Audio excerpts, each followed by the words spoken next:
Hi guys, நான் வந்து ஒரு முக்கியமான ஆளை பற்றி சொல்ல போகிறேன். David Goggins. இவர் தான் வேர்ல்டு டஃபஸ்ட் மேன் சொல்லுவாங்க. இவர் வந்து ஒரு கான் ஹட் மீ அப்படின்னு சொல்லி ஒரு புத்தகம் எழுதியிருக்காரு. அந்த புத்தகத்தில் இவரோட ஸ்டோரி தான் இருக்கும். இவர் சின்ன வயசுலேருந்து பட்ட கஷ்டங்கள் வந்து இவர் வந்து ஒரு ஸ்டோரி எழுதியிருப்பார். ஸோ அந்த ஸ்டோரி நான் படிக்கும்போது மனசை வந்து பதைக்கும். அந்தளவு வந்து மனுஷன் கஷ்டப்பட்டிருப்பார். ஸோ இவர் எப்போ பார்த்தாலும் ஓடிட்டே இருந்திருப்பாராம். ஏன் ஓடுறீங்க அப்படின்னு கேட்டிருக்காங்க.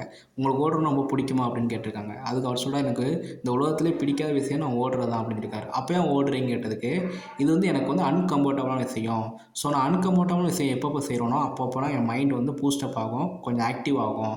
ஸோ அப்போ எனக்கு பீஸ் கிடைக்கும். அதனால தான் நான் பண்ணிக்கிட்டு இருக்கேன் அடிக்கடி அப்படின்னு சொல்லுவார். ஸோ இவரை மாதிரி தான் நாமளும் இருக்கணும். நம்ம வந்து அன்கம்ஃபர்டபுளான விஷயம் செய்கிறதுக்கு பயப்படுவோம். செஞ்சால் ஏதாவது ஃபெயிலியர் ஆயிருமோ, ஏதாவது அவமானம் ஆயிருமோ அப்படின்னு சொல்லி பயப்படுவோம். அதனால் நம்ம வந்து கம்ஃபர்ட் ஜோனுக்குள்ளே இருந்துக்குவோம். ஸோ வந்து நம்ம எப்போ வந்து கம்ஃபர்ட் ஜோனில் இருந்து அன்கம்ஃபர்டபுளான விஷயம் செய்கிறோமோ அப்போ தான் நமக்கு வந்து ஒரு சக்ஸஸ் கிடைக்கும், ஒரு பீஸ் கிடைக்கும். ஸோ நம்ம வந்து இது வந்து இவர்கிட்ட இருந்து நம்ம கற்றுக்கிறணும். Please subscribe, share, likes.